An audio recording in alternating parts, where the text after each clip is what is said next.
At my husband Michael's celebration where we shared our pregnancy news, things took an unexpected turn involving his sister, Ellie, which ultimately led to serious consequences for her. I've been married to Michael for 7 years, and our relationship has been mostly wonderful, except for the complications brought by his sister. Initially, Ellie and I got along well, but over time, my perception of her changed as I realized how negative, manipulative, and toxic she could be. My efforts to keep the peace were significant, especially given Ellie's history of meddling in Michael's romantic life. Even after we started dating, she continually attempted to undermine our relationship by bringing up Michael's ex-girlfriends and suggesting he reconnect with them, behavior that both Michael and I found strange and unnecessary. Ellie's invasive tactics didn't stop there. She would monitor my social media activities obsessively and make unfounded accusations to Michael, which we both dismissed as ridiculous. Despite this, when Michael and I decided to move in together and later got engaged, Ellie's antagonism escalated. Her behavior became increasingly unacceptable, culminating at our engagement party where she dramatically walked out after feeling slighted that she wasn't informed of the engagement before everyone else.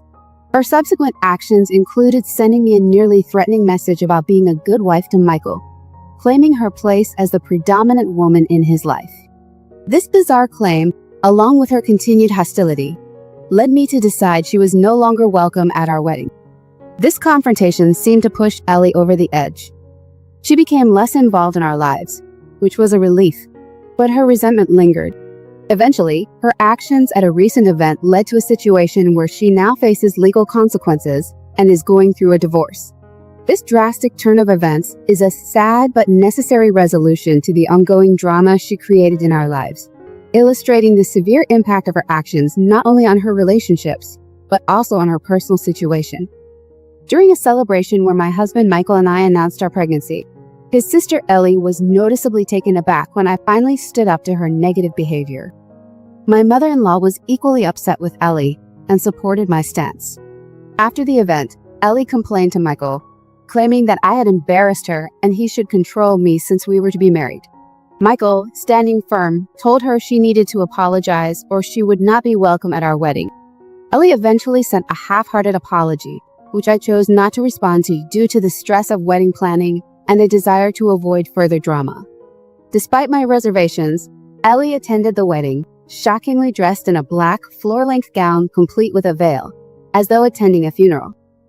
This was her way of expressing that she was mourning the loss of her brother to me. Her attire and behavior were so inappropriate that my husband confronted her at the reception. She defensively claimed she could wear what she wanted, but our situation escalated until Michael's parents asked her to leave for causing a scene, sparing me further embarrassment. After our son John was born, I made the decision to keep Ellie away from him, a decision supported by Michael and his parents. They understood my concerns given her past actions. However, following a tragic miscarriage Ellie experienced, we tried to extend an olive branch, inviting her to spend time with John, hoping it might bring some positivity to her life. Initially, Ellie seemed to change for the better, showing genuine affection towards John, but it wasn't long before her old patterns of negativity and victimhood resurfaced. This year, Ellie planned her own wedding and pointedly excluded us. When confronted, she admitted she feared I would retaliate for her past actions by dressing inappropriately at her wedding, like she had at mine. Her admission was a manipulation tactic. When Michael discussed this with his parents, they decided not to support her wedding financially or attend, which led Ellie to reach out to me, tearfully asking for forgiveness. Although I was wary, I forgave her, hoping we could finally move past our issues. We attended her wedding, which initially seemed to go well. Unfortunately, it was not long before Ellie appeared at our doorstep, her marriage in turmoil, blaming her husband for their difficulties in conceiving. Despite her attempts to shift blame, I tried to offer support and advice, hoping she would take some responsibility for her own role in her marital issues. The cycle of drama with Ellie seems ongoing, but Michael and I continue to handle it with as much grace and patience as we can muster, always hoping for a better resolution. Whenever Ellie wasn't airing grievances about her husband, she'd obsess over our lives, concocting non-existent issues. For instance, I have a routine of hitting the gym each morning before work. On days when I'm running late, I bring my work clothes to change into after my workout and shower. Ellie noticed this and bombarded me with questions, seemingly puzzled why I need to shower or why I frequented the gym. I brushed it off, explaining that I like to stay fit and prefer not to arrive at work sweaty. She would just purse her lips and nod, seemingly dissatisfied with my answers. Things eventually smoothed over between her and Mark, and she moved back in with him. One weekend, my husband and I joined his parents, Mill and Paul, for lunch, along with Ellie and Mark. We decided to leave our son John with a babysitter, knowing he'd prefer playing at home to sitting through long adult conversations. During lunch, Mill shared a story about a friend who divorced after discovering her husband's infidelity and subsequently claimed half of his assets. Out of the blue, Ellie asked my husband if we had signed a prenuptial agreement. The table went silent. She ignored me entirely and waited for my husband's response. He directly told her that since we both had good incomes, we didn't see the need for a prenup. Ellie scoffed, hinting that infidelity was rampant and he might be caught off guard any day. I was taken aback and demanded to know what she was implying. She then accused me of meeting someone secretly, given my habit of carrying a change of clothes for the gym. She claimed it was her duty as Michael's sister to alert him. Paul and Mill immediately defended us, criticizing her for stirring up trouble and meddling in matters that didn't concern her. Not stopping there, Ellie cruelly joked whether our son John was really Michael's, since she thought he didn't resemble him. This accusation made my husband visibly furious. In a rare display of anger, he confronted Ellie, telling her that her behavior was the reason she wasn't a mother, suggesting it was better that way given her character. Everyone at the table was stunned into silence by his outburst. Reduced to tears, Ellie looked to Mark for support, but he remained silent. Overwhelmed, she ran off to the restroom. After a moment, Mill approached to calm my husband down. He apologized for the distress his sister's words caused me. I reassured him, understanding the frustration she had provoked. I appreciated his public defense, having endured Ellie's behavior for years. Once he had settled, he apologized to Mark, but continued to ignore Ellie. After that day, we decided to cut contact with Ellie completely. Her behavior was impacting both my husband and me, and it was healthier to block her entirely. Mill and Paul later discussed the lunch with us, agreeing that Ellie had crossed the line and understanding why their usually composed son had reacted so strongly. It's been a year since we last spoke to Ellie, and since then, life has been much smoother. Recently, I discovered some uplifting news, but with Ellie out of our lives, we've been able to enjoy our peace without her interference. I recently discovered I was unexpectedly pregnant. My husband and I were thrilled by the news, feeling immensely blessed to be expanding our family. We decided to announce our joy during my husband's upcoming birthday party, which his parents, Mill and Paul, plan to host in their backyard, inviting close family and friends. Unexpectedly, Ellie, my husband's sister, appeared at the party. She had been out of touch since our last uncomfortable encounter, so her presence was a surprise. Upon arrival, she embraced Michael, expressing regret for their past conflicts and missing him. It was clear she wanted to mend fences, insisting she owed me an apology for her previous accusations. She explained she had been attending therapy and realized how wrong her actions were. Although skeptical of her sincerity, I chose not to confront her in front of the guests and simply acknowledged her apology. Mill and Paul were equally surprised by Ellie's unannounced appearance and offered to ask her to leave if we felt uncomfortable. However, Michael preferred to avoid a scene, so we let her stay. Throughout the event, Ellie was unusually positive and sociable, which seemed at odds with her usual demeanor. But she claimed therapy was helping her change, and I tentatively gave her the benefit of the doubt. When it came time to cut the cake, Michael delivered a touching speech, expressing his gratitude for another year of life and his joy in our relationship. Flushed with happiness, we then shared our exciting news. We were expecting a baby. The announcement was met with tears and congratulations from everyone except Ellie, whose reaction was delayed and visibly upset, which worried me briefly about potential drama. Later, as lunch was being served, my family insisted I stay seated while they helped with the food, considering my pregnancy. Just then, Ellie approached with a plate for me, enthusiastically claiming she wanted to serve me as a gesture of goodwill for past grievances. I accepted the plate graciously, but before I could eat, I noticed she had included shrimp, which I am severely allergic to. Disappointed but cautious, I decided to get a different plate myself. While I was switching plates, Mark, who had also been at the party, came over to congratulate me on the pregnancy. I explained why I hadn't eaten the shrimp, and he kindly offered to take it off my hands since he enjoyed shrimp.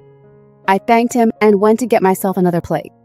Moments later, Mark began to feel ill and vomited, causing a stir among the guests. Michael and Ellie rushed to his aid, concerned about his sudden sickness. The incident cast a shadow over the celebration, and it left me questioning whether the shrimp had been a mere oversight by Ellie or something more intentional, given her history. The uncertainty lingered as we continued to navigate our complex family dynamics, hoping for peace but remaining wary of potential conflicts. Mark clutched at his throat, his face contorted in pain, as everyone around gasped in horror, realizing something was terribly wrong. He collapsed, unconscious, prompting a frenzied rush to call an ambulance. As medics whisked him away to the hospital, the confusion and fear were palpable. Ellie, his wife, was beside herself with grief and shock. She checked the plate of food, her eyes wide with horror. Turning to me, she asked if I had given my plate to Mark. I nodded, the gravity of the situation sinking in. Ellie burst into tears, her glances flicking between anger and despair. Later, the hospital confirmed our worst fears. Mark had been poisoned. I was overwhelmed with guilt and fear, knowing that the food on that plate was originally meant for me. Could this have been an attempt on my life? And if so, was my unborn child also a target? My husband, Michael, and my in-laws, Mill and Paul, were unaware of these chilling details. The police took the remaining food for analysis, trying to determine the toxin that caused Mark's distress. Meanwhile, Ellie stayed at the hospital. Her worry for Mark mingled with unspoken questions about what had really happened. Back home, the phone rang incessantly. Family and friends seeking news on Mark's condition and speculating on the possible culprit. Mill and Paul, deeply shaken, decided to stay with us, fearing the safety of their own home. I was tormented by the thought of revealing the truth to everyone that the poisoned plate was initially given to me by Ellie. With the possibility of a police investigation looming, I knew I would have to disclose everything. The idea of what Ellie might be capable of terrified me. I couldn't risk our safety or that of our children. In the flurry of comments on my social media post about the incident, I found some solace, yet the guilt of not discarding the plate haunted me. My husband noticed my distress but was unaware of its true extent. Determined to clarify the situation, I planned to discuss everything with my family. Thankfully, Mill and Paul had security cameras installed, which might provide crucial evidence from the party. During a tense dinner with Michael, Mill, and Paul, I took a deep breath and explained everything from the shrimp on the plate to Mark's subsequent poisoning. The shock was clear on their faces. Mill, ever practical, suggested we review the security camera footage to confirm my account. As we watched the footage, it clearly showed Ellie serving me the plate. The undeniable proof of her actions was a bitter confirmation of her potential malice. Michael was silent, processing the betrayal by his sister. The air was heavy with the implications of what we had discovered. After discussing the next steps, we decided to support Mark in his recovery and ensure our family's safety from any further threats from Ellie. The betrayal was deep, but the clarity brought by the truth gave us a path forward to protect ourselves and handle the situation with the seriousness it warranted. After viewing the security footage that unmistakably showed Ellie giving me the poison plate, the atmosphere in the room was charged with emotion. Michael was visibly shaken, now fully understanding the extent of his sister's malice. Mill and Paul were horrified, unable to fathom why their daughter would resort to such dangerous lengths to sow discord. The silence that followed was heavy with disbelief and sorrow as we grappled with the grim reality of Ellie's actions. Recognizing the severity of the situation, my in-laws decided to hand over the security footage to the police. This wasn't just a family matter anymore, it was a serious crime. Paul and Michael planned to visit Mark in the hospital as soon as he was well enough. Mark would need to decide if he wanted to press charges against Ellie. The thought of how close I had come to being the victim of her plot haunted me, leaving me sleepless and anxious about Mark's condition. After a tumultuous month, I'm finally able to share more news. As a pregnant woman dealing with these shocks, it's been a trying time. Following our decision, my in-laws handed the incriminating footage to the police, who acted swiftly. Upon being confronted with the evidence, Ellie was arrested. Overcome with emotion, she confessed to her actions without denial. My husband spoke with Mark, who was understandably stunned by the revelation. Despite the familial ties, Michael encouraged him to press charges, emphasizing that he would have our support regardless of his decision. In the end, Mark chose not only to press charges, but also to file for divorce. Ellie reached out to Mill and Paul, tearfully pleading for forgiveness and trying to leverage her own pregnancy as a reason for them to bail her out. However, Paul, fed up with her manipulative tactics, informed her that they were done enabling her behavior. It was time for her to face the consequences of her actions. Mill is heartbroken over the circumstances, but recognizes that Ellie's actions are indefensible. The police investigation confirmed that Ellie had deliberately tampered with the food, intending to harm me, which tragically affected her own husband instead. She is now facing multiple charges, including tampering with food, endangering life, and causing bodily harm. The family is navigating this complex and painful situation as best we can, focusing on supporting Mark through his recovery and dealing with the legal implications of Ellie's actions. Ellie has been desperately pleading with Mark not to press charges, trying to shift the blame onto me. However, Mark remains resolute, his mind firmly set on seeking justice. Her court hearing is fast approaching, and it looks like she won't be able to evade the consequences this time. He's still unaware of what his aunt has done, but Michael and I plan to sit down with him soon to explain everything.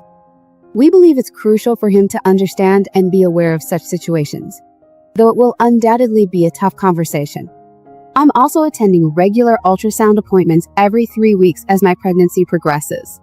We've decided not to find out the gender of our baby, opting for a surprise instead. My parents are fully aware of the situation with Ellie and have become incredibly protective. They're concerned about the potential psychological impact on me during my pregnancy and have encouraged me to start therapy. I've realized that, despite appearing normal, I've developed a deep-seated fear of consuming any food that I haven't prepared myself. Thankfully, Michael is very supportive, helping me navigate through this fear, which I hope to overcome soon. It's been 8 months since. Ellie is now in prison, having been found guilty on all charges. I chose not to attend her court proceedings, but my in-laws kept me informed. In court, Ellie confessed that her actions were fueled by jealousy. She had always hoped one of her friends would marry Michael, and seeing him with me was unbearable for her.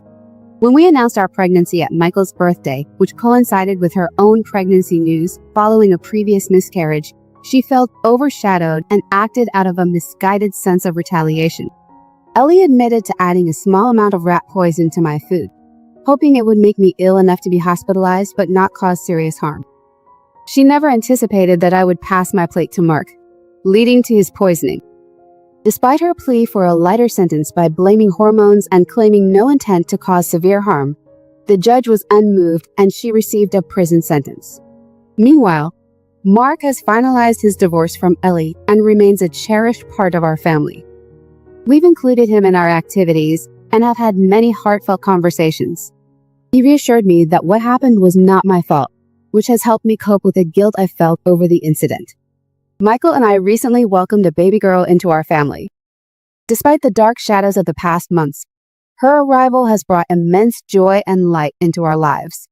Our son John is thrilled to be a big brother and adores his little sister, showering her with love and affection. Watching our children bond fills our hearts with gratitude. Throughout all these challenges, both sets of our parents have been incredible, supporting us as we navigate this new chapter in our lives.